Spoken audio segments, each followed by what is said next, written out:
नमस्कार दोस्तों, ढोल में पोल चैनल में आप सब मित्रों का हृदय से अभिनंदन करता हूं। दोस्तों, आज हम देखेंगे कि जातवादी मानसिकता के ब्राह्मणवादी मानसिकता के जो है पुरजोर समर्थक तुलसीदास जी ने अपने साहित्य में किस तरह से समाज में जातिवाद का जहर घोला ही, ऊंच नीच का जहर घोला ही, बल्कि अंधविश्वास और पाखंड का जहर भी बड़ी मात्रा में जो है अपने साहित्य के माध्यम से फैला दिया। दोस्तों, आज हम यही देखेंगे कि तुलसीदास ने किस तरह से जातिवाद को, तो आपने देखा ही है रामचरितमानस में कितना जो है जहर घोला है, और ऊंच नीच की बात की है, वर्ण व्यवस्था की बात की है, ब्राह्मणों के पूज्य होने की बात की है, और शूद्र पशु नारी को ताड़ना की बात कही है। तो दोस्तों, ये तो आपने देखा ही है।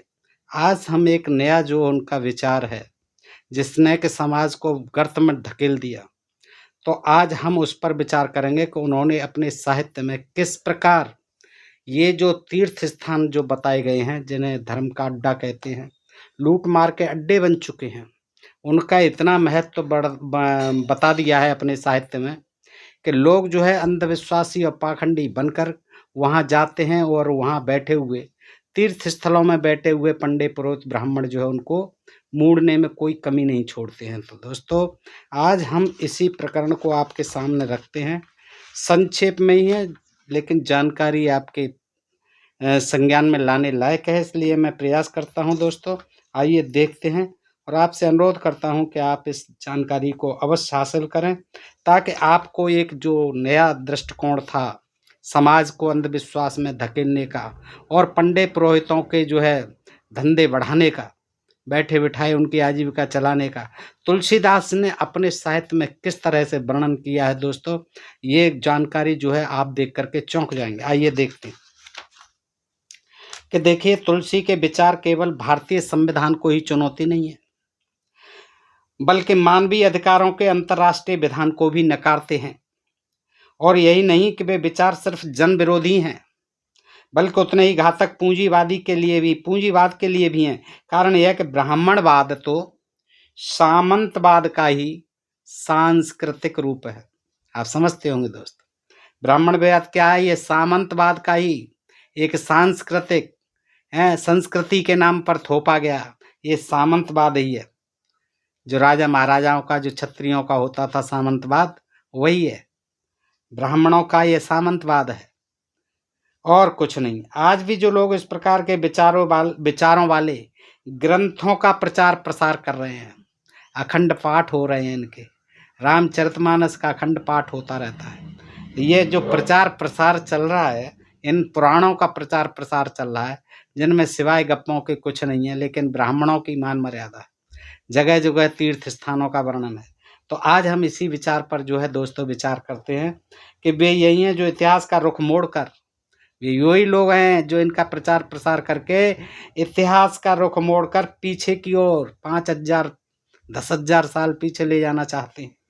ब्राह्मणवाद राम राज्य के रूप में एक आदर्श सामंतवादी कल्पना में उलझाकर मानवीय प्रगति और विकास के सारे रास्ते बंद करने का एक षड्यंत्र नारा है। क्या? राम राज्य। कैसा नारा है? षड्यंत्रकारी नारा। किसके लिए? कि राम राज्य के रूप में एक आदर्श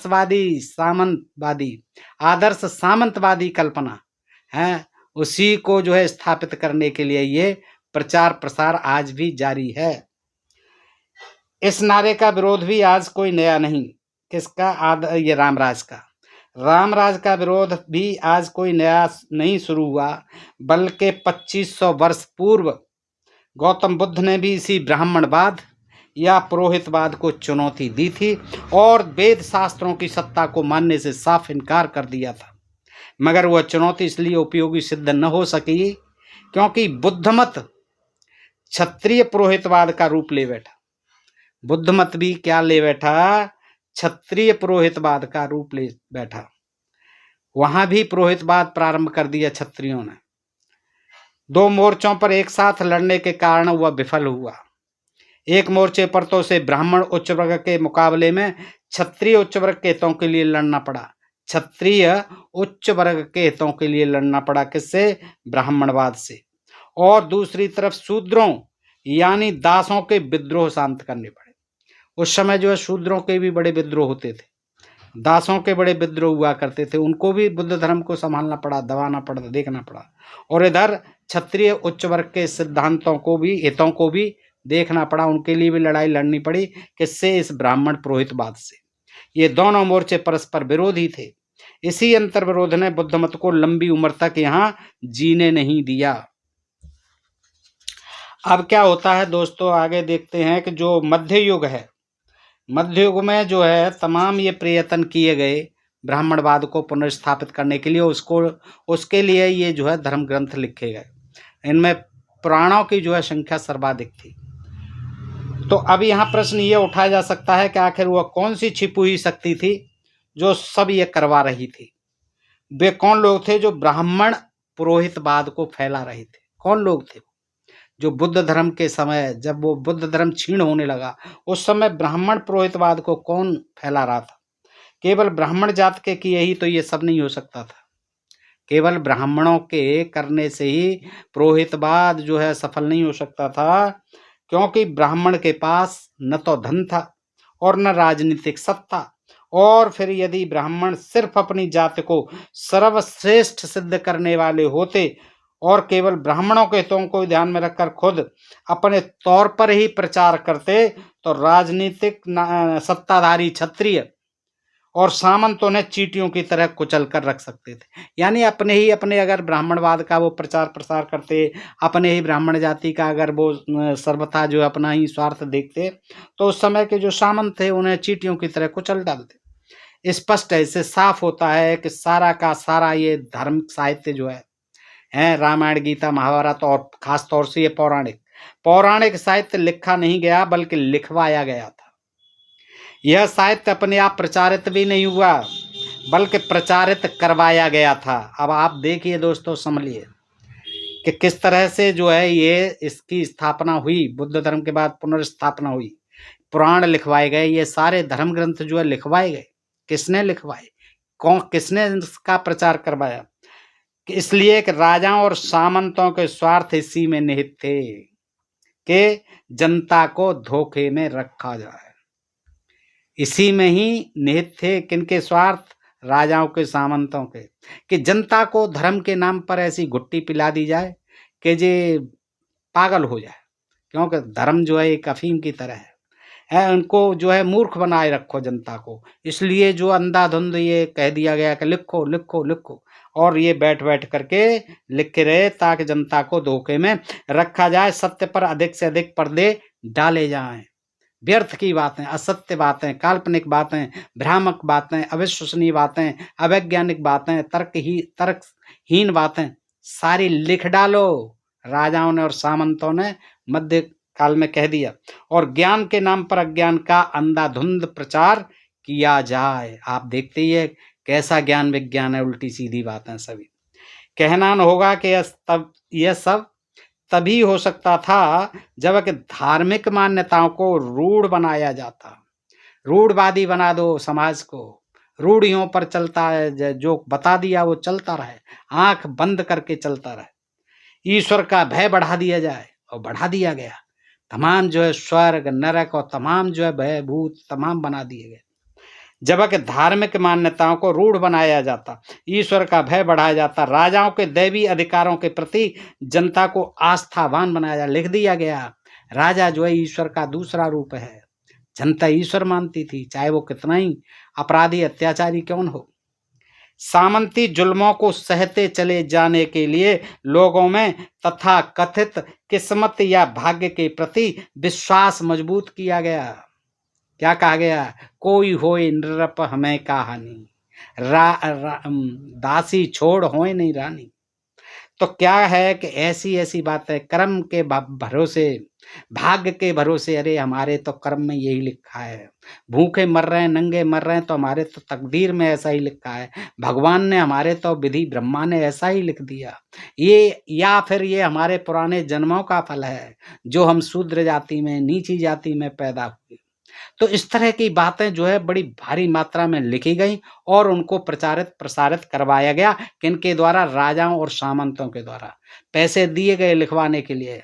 ब्राह्मणों ने धकाधक लिखे, उनका भी लाभ था इसमें कि जनता जो अंधेरे में पड़ी रहे, भवकूप में पड़ी रहे, अंधकूप में पड़ी रहे और वहीं जो है टर्र टर्र करती रहे कुएं में पड़ी।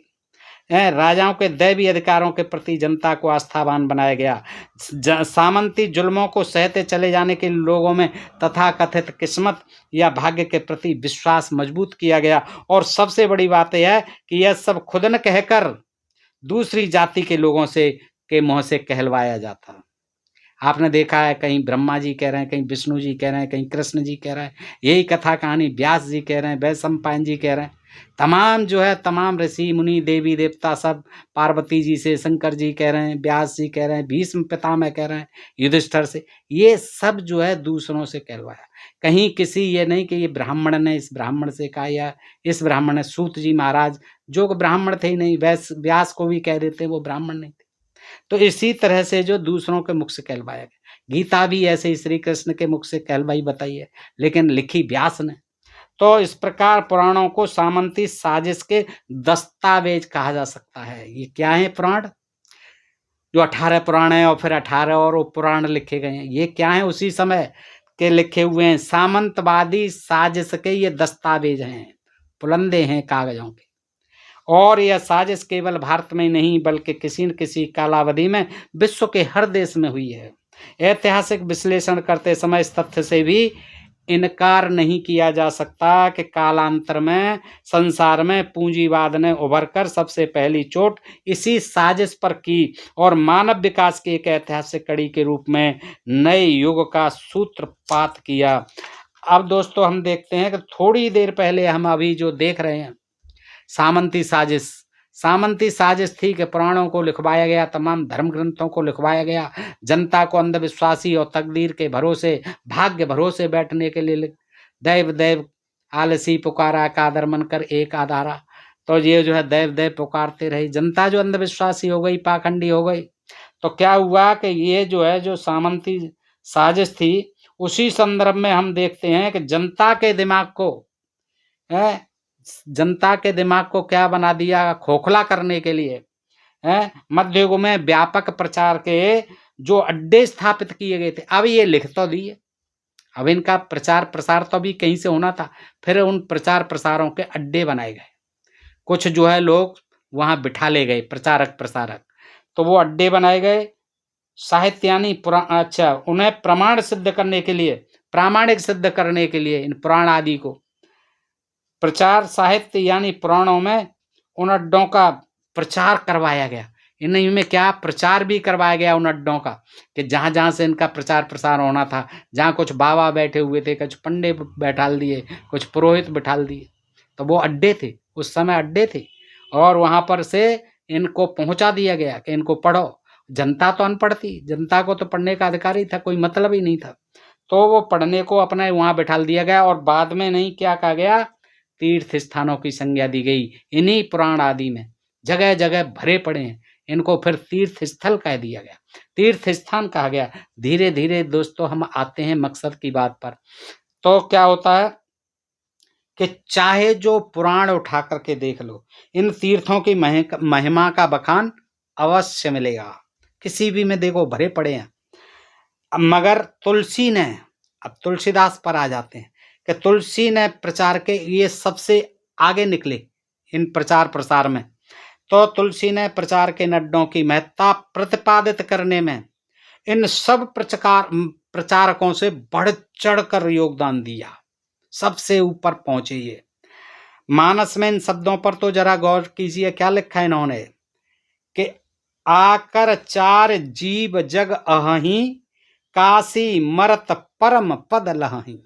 देखिए क्या लिखा बाबा ने कि संसार में 4 वर्णों के जीव हैं। संसार में, भारत में ही नहीं, संसार में 4 वर्ण, ब्राह्मण क्षत्रिय वैश्य शूद्र, सबसे आगे निकले प्रचार प्रसार में। देखिए आप जो है अभी बता रहे हैं दोस्तों कि संसार में 4 वर्णों के जीव हैं।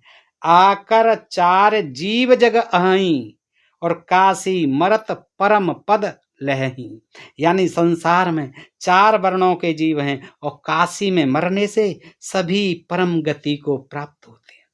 ये काशी के ऊपर जो है लिखा कि काशी में मरने वाले को परम पद प्राप्त हो जाता है। इस दोहे में तुलसी ने एक तीर से 2 शिकार किए हैं। एक तो यह सिद्ध करना चाहा कि यह वर्णावस्था केवल भारत में ही नहीं और या हिंदुओं में ही नहीं बल्कि पूरे संसार में है। हाँ, हर देश में, हर कंट्री में है। दूसरे यह कि परम गति के लालच में सभी लोग काशी के प्रचार अड्डे की तरफ भागेंगे। पहले जो काशी का अड्डा था प्रचार का, वहां भागेंगे, क्योंकि वहां उन्हें परम पद मिलना है मरने के बाद, जहां उन्हें सभी तरह से मूड़ा जा सकेगा। ये काहे के लिए बनाए गए? मूड़ने के लिए। तीर्थ स्थल जिनको पहले प्रचार प्रसार के अड्डे बनाया गया। अच्छा, वहां क्या होगा कि मूड़ा जा सकेगा, धन से भी, बुद्धि से भी मूड़ा जाएगा, उसे पागल बना दिया जाएगा वहां उल्टी सीधी कहानियां सुना करके। ये आपने देखा होगा, पंडित पुरोहित जो है कैसे ही मनगढ़ंत कथा कहानियां सुना करके बेवकूफ बनाते हैं और फिर पैसे मांगते हैं, ऐंठते हैं। फिर यही काशी महात्म्य शिव के मुंह से भी वर्णित कराया गया है। शिव जी ने भी काशी का महत्व बताया है पार्वती जी को। तो पार्वती से शिव जी कहते हैं कि हे पार्वती, राम के नाम बल से काशी में मरते हुए प्राणी को देखकर उससे मैं शोक रहित कर देता हूँ। हाँ, उससे मैं क्या कर देता हूँ? राम के नाम बल से काशी में मरते हुए प्राणी को देख, राम नाम जपते हुए जो मरता है, तो मैं जो है, यानी शिव जी कह रहे हैं कि मैं उसे शोक रहित। अरे जब मरी गया तो महाराज आप क्या शोक रहित करेंगे? मरने के बाद तो हर प्राणी शोक रहित हो जाता है, कोई चिंता फिक्र नहीं, सब खत्म है। तो वो कह रहे हैं कि हे पार्वती, राम के नाम बल में, राम बल से काशी में मरते हुए मैं प्राणी को देखकर उसे शोक रहित कर देता हूँ। काशी मरत जंतु अबलोकी, जासु नाम बल करऊं विशोकी। इसमें शिवजी रामचंद्र की महिमा गाते हुए भी दिखाए गए हैं। इस संदर्भ में खास बात गौर करने की यह है कि सभी देवताओं को एक दूसरे की तारीफ करते दिखाने की टेक्निक पूरे पौराणिक ग्रंथों में अपनाई गई है। ब्रह्मा जी विष्णु की पूजा करते हैं, विष्णु ब्रह्मा जी की करते हैं, ये सब शिव जी की करते हैं, शिव जी फिर इन सब की करते हैं, शिव जी राम की भी करते हैं, राम जो है फिर शिवलिंग जो है रामेश्वर में स्थापित कर शिव जी की भी पूजा करते हैं। तो ये जो है सब एक दूसरे की पूजा पाठ में ही लगे रहते हैं। इनमें यही पता नहीं पड़ता है, वो कहता है मैं बड़ा हूँ, मैं तेरा बाप हूँ, वो कहता है मैं तेरा पिता हूँ। तो ये जो है चलता रहता। एक दूसरे की तारीफ करने की टेक्निक पूरे पौराणिक ग्रंथों में अपनाई गई है। इससे एक तो बहुदेववाद को बढ़ावा देने में, जो 33 करोड़ बता देते हैं देवी देवता है, बहुदेववाद को बढ़ावा देने में मदद मिली। तमाम देवी देवता इकट्ठे कर दिए। दूसरे यह कि अपने मुंह अपनी तारीफ करने की हास्यास्पद स्थिति उत्पन्न होने से यथासंभव बचा ली गई। ठीक उसी चाल का यह रूपांतरण है कि जिसके द्वारा क्षत्रिय सामंतों ने अपनी महिमा खुद न गाकर ब्राह्मणों द्वारा अपना प्रचार कराया, ब्राह्मणों से लिखवाए, और सामंती राजाओं ने अपना जो है प्रचार प्रसार उनसे कराया। लेकिन हुआ उल्टा ही।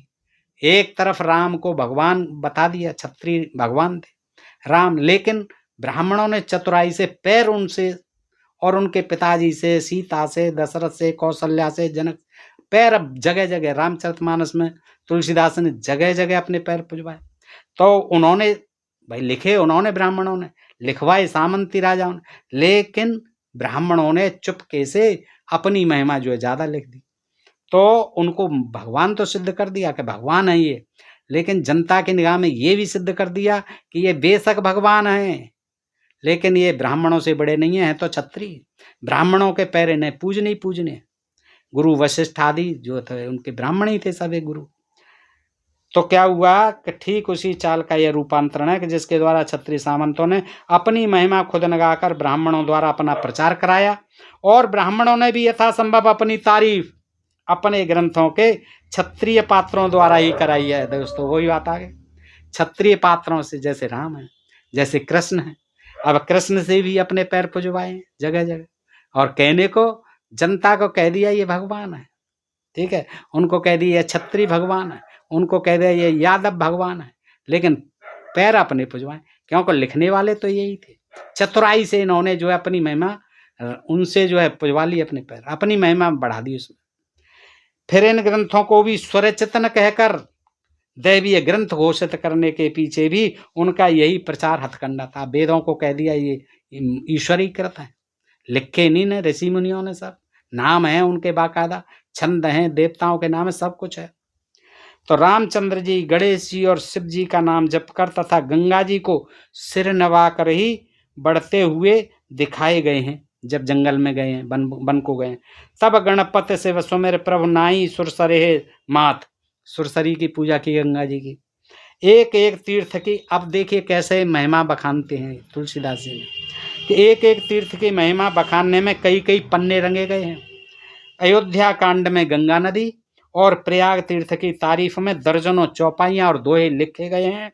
प्रयाग को तीर्थराज और गंगा को नदियों की रानी साबित किया गया है तुलसीदास के रामचरितमानस में और अन्य साहित्य में।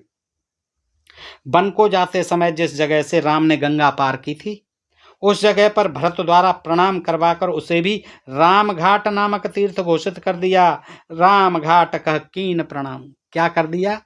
राम घाट। वन को जाते समय जिस जगह से राम ने गंगा पार की थी, उस जगह को क्या नाम रख दिया तुलसीदास ने? राम घाट। राम से मिलने जाते समय भरत जो तीर्थ जल लेकर गए थे, तीर्थों का जल लेकर गए थे, उसे उन्होंने एक पहाड़ के समीप जिस कुएं में डाला था, अब कुएं में क्यों डाला था पता नहीं, लेकर के तो यहाँ से ले गए थे सब तीर्थ, उसे भरतकूप कहकर पावन तीर्थ की संज्ञा देते हुए उसको वो राम घाट बना दिया, जहाँ से गंगा जी पार की थी। और भरत ने जिस कुएं में पानी डाले थे सभी तीर्थों का, उसको भरतकूप लिख दिया तुलसीदास ने, देखिए। और क्या कहा? भरतकूप अब कहीं लोगा अति पावन तीर्थ जल जोगा, वो भी तीर्थ बना दिया। लंका पर चढ़ाई करने जाते समय राम द्वारा रामेश्वरम नामक स्थान पर शिवलिंग की स्थापना करा के उसे भी तीर्थ बनवा डाला। देखिए, वो भी रामेश्वरम भी तीर्थ बनवा डाला, क्योंकि वहां शिवलिंग पूजा गया था राम के द्वारा। और खुद राम के मुंह से उसकी महत्ता बखान करा दी, राम के मुंह से। तुलसीदास ने क्या कहा? जे रामेश्वर दर्शन करे हैं ते तनु तज मम लोक सिधर हैं, जो गंगा जल आने चढ़ाए हैं सो सायुज्य मुक्त नर पाए हैं। यानी क्या कहा? जो मनुष्य रामेश्वर जी का दर्शन करने आएंगे, रामचंद्र जी कह रहे हैं, वे शरीर छोड़ने के बाद स्वर्गलोक को जाएंगे। और जो गंगा जल लाकर इस पर चढ़ाएंगे, गंगा जी कहाँ देखो? उत्तर में, और वो कहाँ है? धुर दक्षिण में। तो देखिए, गंगा जल ला करके गंगा जी से जो वहां जाकर के चढ़ाएंगे दक्षिण रामेश्वर में, वे मनुष्य तो बस मुक्त ही हो जाएंगे, बिल्कुल ही मुक्त हो जाएंगे। वहां तक जाते जाते ही मुक्त हो जाएंगे रास्ते में। आजकल भी तमाम जो लाते हैं कांवर आदि, वो बेचारे बीच रास्ते में ही मुक्त हो जाते हैं। कोई कुचल देता है, कोई कैसे ही किसी हादसे में। तो तमाम तरह के लोग, अब बताइए, वो तो कहाँ रामेश्वरम और कहाँ ये छोर, उत्तरी छोर से दक्षिणी छोर पर, और ये रामचंद्र जी के मुख से कहलवा दिया। इसीलिए रामेश्वरम को तीर्थ स्थल, महातीर्थ स्थल घोषित कर दिया। साथ ही राम द्वारा शिव की तारीफ और जनता को चेतावनी दिलवाने का मौका भी तुलसीदास ने हाथ से नहीं जाने दिया। और जो ऐसा नहीं करेगा वह घोर नरक में जाएगा। आगे इसकी गारंटी भी करा दी राम से घोर नरक में जाने की। क्या? शंकर प्रिय मम द्रोही शिवद्रोही मम दास, और ते नर करहि कल्प भर घोर नरक महुबास। क्या कहा राम जी ने? कि जिनको शंकर प्रिय हैं पर जो मेरे द्रोही हैं, ये और या जो शिव के द्रोही हैं और मेरे दास बनना चाहते हैं, वे मनुष्य कल्प भर यानी युगों युगों तक घोर नरक में निवास करेंगे। जो शिव जी के द्रोही हैं या फिर मुझसे प्रेम करते हैं, या जो मुझसे दास, मेरे दास बनना चाहते हैं और शिव जी के द्रोही हैं, वो तो कल्प कल्प तक जो है नरक में निवास करेंगे। यानी शिव जी की भी महिमा जो है, क्योंकि दक्षिण के नेता थे, इष्ट थे, वो अनार्यों के इष्ट थे, द्रविड़ों के इष्ट थे, और वो जो है मिलाने के लिए कि उत्तर के लोग जो है वहां तक ले जाएं गंगा जल, और ये सामंजस्य और अपनी सत्ता हासिल करने के लिए वहां तक ये जो है षड्यंत्र रचा गया था। आगे कहते हैं कि इस धमकी के माध्यम से रामेश्वरम में गंगा जल ले जाने की बात पर जो बल दिया गया है, बल ही देना था ये, नहीं तो नरक में जाएंगे। सो भी अकारण नहीं, इसका भी एक खास कारण है। क्या? कि रामेश्वरम है दक्षिण भारत में, और वह भी अंतिम छोर पर, जबकि गंगा उत्तर भारत की नदी है। उत्तर के ब्राह्मणवाद को दूर दक्षिण की अनार्य जातियों के बीच, क्योंकि द्रविड़ थे वहां, प्रचारित प्रसारित करने के लिए गंगा जल ले जाकर रामेश्वरम के शिवलिंग पर चढ़वाने की चाल बड़ी गहरी थी। सोचने की बात है दोस्त। और इसे मनवाने के लिए नरक की धमकी भी जरूरी थी कि लोग मान जाएं, और राम के मुंह से धमकी दिलवाई। ये जो क्या था, वहां ब्राह्मणवाद को स्थापित करना था द्रविड़ों के बीच में, शंकर के बहाने से, शिवलिंग पूजा बहाने से। लंका विजय करके लौटते हुए राम ने खुद और सीता के द्वारा उसी रामेश्वरम स्थित महादेव के लिंग को प्रणाम करवा के उस महात्म की पुष्टि करा दी। सीता सहित कृपा निधि शंभुहे कीन प्रणाम। सीता सहित शंभु को प्रणाम किया। रास्ते में जब यमुना और गंगा पड़ी तो राम द्वारा ही सीता से कहलवाया गया कि प्रणाम करो। राम द्वारा ही सीता से कहलवाया गया कि प्रणाम करो। बहुर राम जन कहीं दिख आई, और जमुना कलिमल हरन सुहाई। पुन देखो सुरसरी पुनीता, राम कहा प्रणाम कर सीता। फिर राम ने जानकी को कलयुग के पापों का हरण करने वाली सुहावनी यमुना के दर्शन कराए, और इसके बाद पवित्र गंगा के दर्शन कराए। राम ने कहा, हे सीता, इन्हें प्रणाम करो। उसके बाद जब वे प्रयाग पहुंचे तो फिर से उसका महात्मा राम के मुंह से ही बखान करवाया, प्रयागराज का भी। अब फिर से इस तीर्थराज प्रयाग को देखो सीते, जिसके दर्शन से ही करोड़ों जन्मों के पाप भाग जाते हैं। अब देखिए तुलसी ने कितना बढ़ा चढ़ा के वर्णन कर दिया, राम के मुख से कहलवा दे। फिर परम पवित्र त्रिवेणी जी के दर्शन करो सीते, जो शोकों को हरने वाली, सारे शोकों, कष्टों को, दुखों को निवारण करने वाली, और हरि के परम धाम तक। अब बताइए उनसे भी बड़ा कौन हरि था? सीता से कह रहे हैं कि हरि के परम धाम तक। वो तो खुद विष्णु का अवतार थे, और हरि विष्णु है। अब उनसे भी बड़ा और कौन परम धाम की बात कर रहे थे सीता से, कि हरि के परम धाम तक पहुंचने के लिए सीढ़ी के समान है। क्या लिखा इस संदर्भ में कि तीर्थ पति पुण्य देख प्रयागा। तीर्थ पति है ये। तीर्थ पति पुण्य देख प्रयागा, निरखत जन्म कोट अग भागा। देख परम पावन पुण्य बैनी, हरन शोक हरे लोक निसैनी। लगे हाथों उन्होंने अवधपुरी के लिए भी, अवधपुरी में पहुंचे, प्रमाण पत्र ले लिया राम जी से। अब फिर अत्यंत पवित्र अयोध्यापुरी के दर्शन करो सीते, जो तीनों प्रकार के पापों और आवागमन रूपी रोगों का नाश करने वाली है। पुण्य देख अवधपुरी यति पावन, त्रिविध ताप भव रोग नसावन। और ऐसा कहकर राम ने सीता सहित अवधपुरी को प्रणाम किया। सीता सहित अवध कहूं कीन कृपाल प्रणाम। फिर त्रिवेणी में आकर प्रभु ने हर्षित होकर स्नान किया, और वानरों सहित ब्राह्मणों को अनेक प्रकार के दान दिए। अब आइए देखिए, ठिकाने पर ब्राह्मणों को दान दिलवा रहे हैं, और वानरों को जो है उनको भी दान दिलवा रहे हैं। कहाँ पर? त्रिवेणी में आकर। कैसे कहते हैं? पुण्य प्रभु आए त्रिवेणी, हर्षित मज्जन कीन, और कपिन सहित विप्रन कहूं दान विविध विधि दीन। हाँ, स्पष्ट है कि जब स्वयं प्रभु इन तमाम तीर्थों और नदियों को झुक झुक कर प्रणाम कर रहे थे, और उनमें डुबकियां लगा लगा कर गुणगान कर रहे थे, और वहां के बंदरों और ब्राह्मणों को अनेक प्रकार की दान दक्षिणा दे देकर प्रसन्न हो रहे थे, तो फिर हमारे जैसे सामान्य तीर्थयात्रियों की क्या मजाल। वो उनको दिए बिना कैसे रह सकते हैं? किसी भी यात्री की क्या मजाल जो ब्राह्मणों को दान दिए बिन लौट जाए। कोई मजाल नहीं। ऐसे झपट लेते हैं, कैच कर लेते हैं, गाड़ियों से उतरते ही पहुंच जाते हैं स्टेशनों पर, बस अड्डों पर। हाँ, वहीं से ही लपक लेते, लूट मार कर दे। यहाँ इतना चढ़ाओ, यहाँ इतना चढ़ाओ, यहाँ भगवान ने ये किया, यहाँ नाच गान किया, यहाँ बंसी बजाई, यहाँ ये किया, यहाँ ताड़का को मारा, दीजिए। और ये आप देखते हैं दोस्तों, ये कोई नई बात नहीं है। वहां जो है क्या करते हैं कि वो फिर अपने जो है उनके मकड़ जाल में फंस जाते हैं भोले भाले लोग जो जाते हैं तीर्थ में।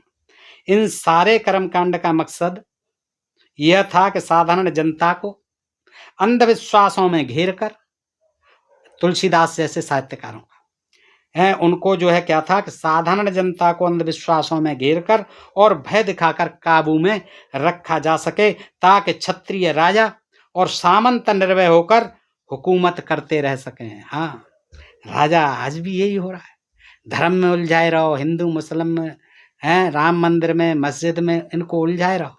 इनकी महंगाई की चिंता नहीं, बेरोजगारी की चिंता नहीं, किसानों की चिंता नहीं, नौजवानों की चिंता नहीं, शिक्षितों की चिंता नहीं, अशिक्षितों की चिंता नहीं है। बस उलझाए रहो इसी में, धर्म कर्म में, और राजा जो है अपने निर्द्वंद होकर के राज करते रहें। यही पॉलिटिक्स आज है और यही पॉलिटिक्स उस समय भी थी।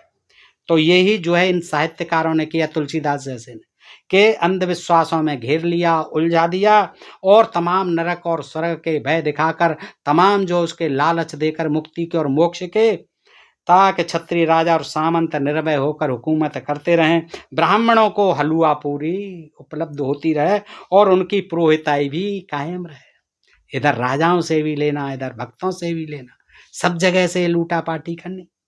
लेकिन उस सामंती षड्यंत्र और ब्राह्मणवाद के प्रचार का कुप्रभाव अब जो भारत की बहुसंख्यक जनता यानी हिंदुओं पर पड़ा है, उसकी वजह से हमारा देश विश्व प्रगति की दौड़ में पिछड़ गया। तुलसी आदि ब्राह्मण पुरोहितवादियों के उपदेशों ने हिंदुओं को कायर और दब्बू बनाकर रख दिया और उनमें आत्मविश्वास ही पैदा नहीं होने दिया। आर्थिक संकट के युग में भी लोग दब्बूपन और आतंकवश ब्राह्मणों को दान दक्षिणा देते, राजी राजी नहीं गैर राजी देते, तथा तीर्थाटन आदि में अपना धन लुटाते रहते हैं। फलस्वरूप वे और अधिक गरीबी और अधिक अशिक्षा के चंगुल में फंसते जा रहे हैं। राजनीतिक रूप से स्वतंत्र हो चुकने के पश्चात भी दिमागी गुलामी से ये जो है तथाकथित हिंदू लोग आज भी मुक्त नहीं हो पा रहे हैं। कायरपन व गुलामी भी कई तरह की होती है दोस्तों, लेकिन संस्कारों की गुलामी हर प्रकार की गुलामी के मुकाबले कहीं ज्यादा तबाही पैदा करती है। ये जो संस्कारों की गुलामी है, ये धार्मिक कर्मकांडों की गुलामी है, ये धार्मिक मानसिकता की गुलामी है। ये क्या है, कायरपन और वो गुलामी जो है उससे कई गुना घातक होती है। और कारण यह है कि इस गुलामी की जड़ें बहुत गहरी होती हैं, जो सांस्कृतिक गुलामी है, जो मानसिक गुलामी है, और वे कई दिशाओं में फैली होती है। एक तरफ धर्म को छूती है, तो दूसरी ओर से नैतिकता को, और तीसरी तरफ सामाजिक सीमांतों को यानी सीमाओं को, जहाँ के व्यक्ति को अपने लोगों के बीच मान प्रतिष्ठा आदि के प्रश्न जुड़े होते हैं। पीढ़ियों के रस्म रिवाज और रवायतें होती हैं। तुलसी ने इन सारी जड़ों को इस कदर जहरीला बना के छोड़ा है कि हिंदू समाज की दशा आज जहरवाद के रोगी की सी हुई पड़ी है। ये जहरवाद जो है, जहर जो है नस नस में, हिंदू समाज की रोम रोम में, रग रग में बस गया है। नियतिवाद का प्रचार करके, भाग्यवाद, तकदीरवाद का प्रचार करा के लोगों को अकर्मण्य, निठल्ला, कायल, कामचोर, आलसी, सुस्त और कमजोर बना दिया गया है। जातवाद फैलाकर आपसी फूट पैदा कर दी है। तमाम जो जे वर्णाधम कोल कराता, तमाम जो इस तरह की बातें लिख दी हैं, तो आपसी फूट पैदा कर दी गई है। 7000 जातियां बना दी गई हैं। पूजिय विप्र जो वेद विहीना, शूद्रन गुणगन ज्ञान प्रवीणा, तमाम इस तरह की ढोल गमार, शूद्र पशुनारी, सकल ताड़ना के अधिकारी, ये जो है तमाम अंधविश्वास पूर्ण बातें और हिंदुओं को जहालत के अंधे कुएं में फेंक देने वाली है। तीर्थाटनों की आड़ में उन्हें कंगाल बना दिया गया। लुटते ही लुटते, वहां मिलता कुछ नहीं है, किराया भाड़ा खर्च होता है, तमाम वहां चढ़ावा दान दक्षिणा देना पड़ता है जगह जगह। ब्राह्मण वर्ग को उच्चत्व के दम्भ में, सुपीरियरिटी के दम्भ में, ऊंचेपन के दम्भ में आलसी और मुफ्तखोर बना दिया गया है ब्राह्मण समाज को। और लाखों साधुओं, भिखारियों की भीड़ तथा अनगिनत पंडों मुष्टंडों के बल दल क्या हमारे देश के लिए बोझ नहीं बने हुए। जगह जगह पंडे, पुजारी, अनगिनत मुष्टंडों के और साधुओं, भिखारियों की भीड़ आपने देखी है। लाखों लाखों, करोड़ों करोड़ों साधु पहुंच जाते हैं तीर्थ स्थलों में। जब जब जो है धर्म का कुंभ होता है, कुंभ मेला होते हैं, तमाम जो है तीर्थों में पहुंच जाते हैं। तो ये सबसे बड़ा जुल्म तो तुलसी ने हिंदू जाति के साथ किया, वह यह कि आधी से अधिक जनसंख्या को एकदम जड़ तथा हीन बनाकर घरों में बांध के पटक दिया। हमारा इशारा एकदम जो है समाज की ओर है, जो बिल्कुल आज अंधविश्वासी और पाखंड बन चुका है और इस मानसिक गुलामी से उबर नहीं पा रहा है। दोस्तों बताइए ये जानकारी आपको कैसी लगी? अच्छी लगी हो तो अपने मित्रों में भी अधिकाधिक शेयर करें। अपने प्रिय चैनल ढोल में पोल को सब्सक्राइब करते रहें। आज के लिए इतना ही, फिर मिलते हैं ऐसे ही किसी प्रसंग के साथ अगले वीडियो में। तब तक के लिए आप सब मित्रों का हृदय से आभार, नमस्कार, जय भारत, जय इंडिया दोस्तों।